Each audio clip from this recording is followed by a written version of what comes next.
Hello students, my name is Ashutosh Sharma. Welcome to my YouTube channel olympiad chemistry. Previous lectures में हम लोगों ने mole concept chapter discuss किया था। वो बहुत ही इम्पोर्टेंट चैप्टर था। आईजेएसओ के अकॉर्डिंग एनटीएससी, ओलंपियाड्स और नीट, आईआईटी, जेई, इन सब के अकॉर्डिंग, इन सब के पॉइंट ऑफ व्यू से मोल कॉन्सेप्ट बहुत इंपॉर्टेंट चैप्टर है। उसके सारे कॉन्सेप्ट हम लोगों ने डिस्कस किए। अब जो मैं टॉपिक डिस्कस करने वाला हूँ, अब जो चैप्टर मैं डिस्कस करने वाला हूँ, उसको मैं आज इंट्रोड्यूस करूँगा। तो today I am going to introduce an important chapter, equivalent concept. Is it clear? इस चैप्टर में हम लोग क्या क्या डिस्कस करेंगे? तो सबसे पहले हम लोग डिस्कस करेंगे oxidation number. What is oxidation number and rules to assign oxidation number. ठीक है, ये हमारा फर्स्ट टॉपिक होगा। सेकंड जो हम लोग डिस्कस करेंगे वो है बैलेंसिंग ऑफ रेडॉक्स रिएक्शंस।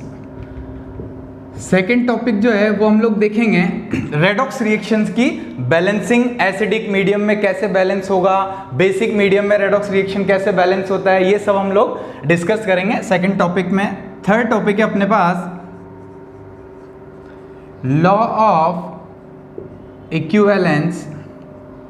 तो बैलेंसिंग के बाद हम लोग डिस्कस करेंगे लॉ ऑफ इक्विवेलेंस। ये लॉ जो है वो बहुत इंपॉर्टेंट है, पूरे चैप्टर में हम लोग इसका यूज करेंगे। फोर्थ है अपने पास वैलेंसी फैक्टर। फोर्थ हम लोग डिस्कस करेंगे वैलेंसी फैक्टर, या इसको हम बोलते हैं एन फैक्टर। ठीक है, शॉर्ट फॉर्म में लिखते हैं VF, valency factor. Is it clear? तो नेक्स्ट हम लोग डिस्कस करेंगे वैलेंसी फैक्टर। वैलेंसी फैक्टर भी बहुत इंपॉर्टेंट है। क्यों?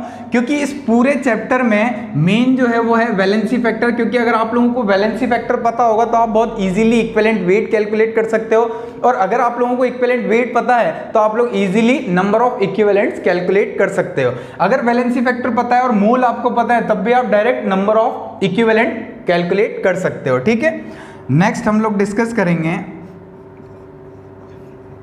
Normality of solutions. Different solutions की क्या नॉर्मेलिटी होगी वो हम लोग इस चैप्टर में डिस्कस करेंगे। देखो, कंसंट्रेशन टर्म हम लोगों ने मोल कॉन्सेप्ट में डिस्कस किया था, लेकिन नॉर्मेलिटी टर्म को, नॉर्मेलिटी कंसंट्रेशन टर्म को हम लोग इस चैप्टर में डिस्कस करते हैं इक्विवेलेंट कॉन्सेप्ट में। क्यों? क्योंकि यहाँ पर नॉर्मेलिटी में हम लोग बात करेंगे नंबर ऑफ इक्विवेलेंट्स की। वो मोल कॉन्सेप्ट में हम लोग डिटरमाइन नहीं कर सकते थे, इसलिए हमने नॉर्मेलिटी को इस चैप्टर में लिया है। ठीक है, नेक्स्ट अपने पास पीएच ऑफ सॉल्यूशन। ये भी हम लोग इस चैप्टर में डिस्कस करेंगे कि डिफरेंट एसिडिक या बेसिक सॉल्यूशन की पीएच क्या होगी। दोनों को मिक्स कर दूंगा तो रिजल्टेंट सॉल्यूशन की पीएच क्या होगी। ये सब हम लोग पीएच को कैलकुलेट करना इस चैप्टर में देखेंगे। एसिड बेस में भी हम लोग देख सकते हैं, लेकिन यहाँ पर ये थोड़ा सा इंपॉर्टेंट होता है, क्वेश्चंस में पूछा जाता है, इसीलिए पीएच ऑफ सॉल्यूशन को हम लोग इक्विवेलेंट कॉन्सेप्ट में डिस्कस करेंगे। और लास्ट अपने पास टाइट्रेशन।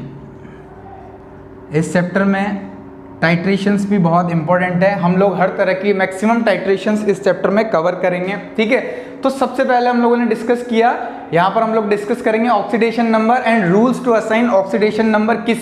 किस तरह से एक एटम जो कंपाउंड में प्रेजेंट है उस पर ऑक्सीडेशन नंबर हम लोग कैलकुलेट कर सकते हैं, उसके क्या रूल्स होंगे, क्या एक्सेप्शंस होते हैं, कोवेलेंट कंपाउंड्स और कोऑर्डिनेट कंपाउंड्स में किस तरह से सेंट्रल एटम पे आप लोग ऑक्सीडेशन नंबर कैलकुलेट कर सकते हो, वो सब हम लोग इस टॉपिक में डिस्कस करेंगे। सेकंड अपने पास balancing of redox reaction. Balancing of redox reaction मतलब जो रेडॉक्स रिएक्शन है वो एसिडिक मीडियम में कैसे बैलेंस होगी, बेसिक मीडियम में कैसे बैलेंस होगी, ये हम लोग डिस्कस करेंगे।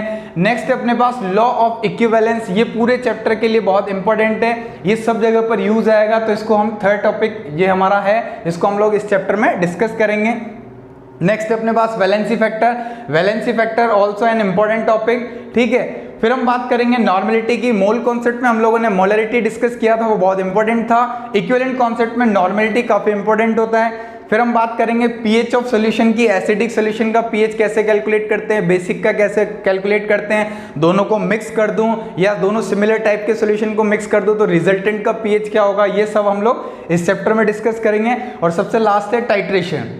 हम लोग यहाँ पर टाइट्रेशंस भी डिस्कस करने वाले हैं। नॉन रेडॉक्स टाइट्रेशन क्या होती है, रेडॉक्स टाइट्रेशन क्या होती है, बैक टाइट्रेशन क्या होंगी, ये सब हम लोग डिस्कस करेंगे इस चैप्टर के अंदर। तो ये था चैप्टर का इंट्रोडक्शन। आप लोगों को किसी भी टॉपिक में अगर प्रॉब्लम है तो आप लोग देखते रहिए हमारे वीडियोस को, ये कंटिन्यूअसली वीडियोस अपलोड होंगे इस सीक्वेंस के अकॉर्डिंग।